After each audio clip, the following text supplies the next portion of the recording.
వీక్షకులందరికీ నమస్కారం. ఏప్రిల్ నెల 28వ తారీఖు లగాయితూ మే నెల 4వ తారీఖు వరకు ఉండేటువంటి గ్రహగతుల ఆధారంగా ద్వాదశ రాశుల వారికి ఈ వారం ఏ విధమైనటువంటి శుభాశుభ ఫలితాలు కలగబోతూ ఉన్నాయో ఈ కార్యక్రమం ద్వారా తెలుసుకుందాం.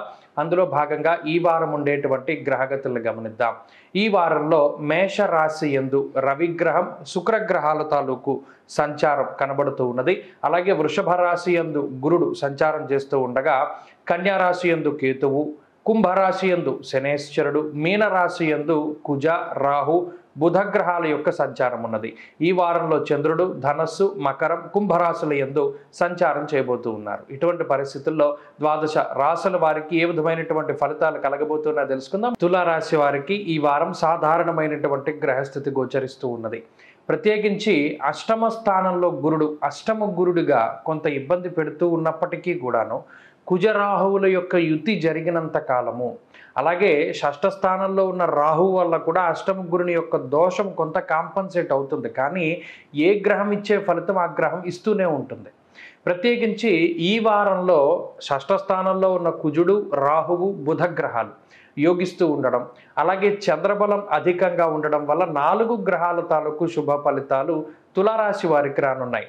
అలాగే అష్టమంలో ఉండే గురువు, సప్తమంలో ఉండేటువంటి రవి శుక్రులు కూడా కొంత ప్రతికూలతను కలగజేస్తూ ఉన్నారు. సప్తమ స్థానంలో రవిగ్రహం ఉండడం సామంత జన విద్వేష దారాపీడాసు తామయం అన్నది శాస్త్రం. అనగా జీవిత భాగస్వామికి సంబంధించినటువంటి ఆరోగ్యము, అలాగే సంతానానికి సంబంధించినటువంటి ఆరోగ్యము పైన ఈ గ్రహస్థితి ప్రభావాన్ని చూపెడుతుంది. కాబట్టి వారి వారి ఆరోగ్యాల పట్ల జాగ్రత్తగా ఉండడం చెప్పదగినటువంటి సూచన.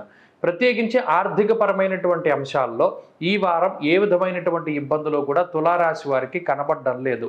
అనగా 6వ స్థానంలో ఉండే బుధుడు, రాహువు, కుజుడు ఏకకాలంలో అనుకూలిస్తూ ఉండడం వల్ల శత్రుబాధలు కానీ, రుణబాధలు కానీ, రోగబాధలు కానీ తులారాశి వారికి దరి చేరవు.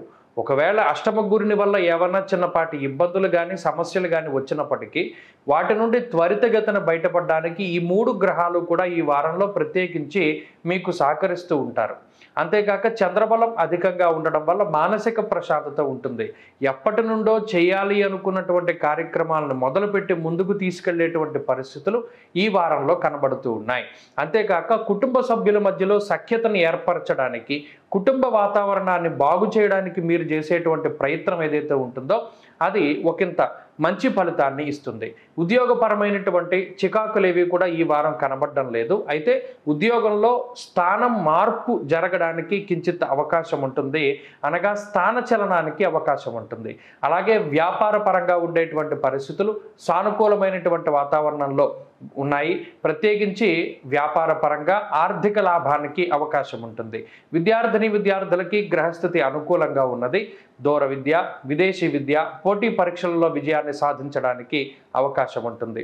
స్త్రీలకు ప్రత్యేకించి మరీ ముఖ్యంగా ఉద్యోగ వ్యాపారాలు చేసేటువంటి స్త్రీలు లాభపడడానికి అవకాశం ఉంటుంది. అలాగే కుటుంబ పరిస్థితులు కొంత సానుకూలంగా గోచరిస్తూ ఉన్నాయి. సంతానం పట్ల శ్రద్ధ అవసరం.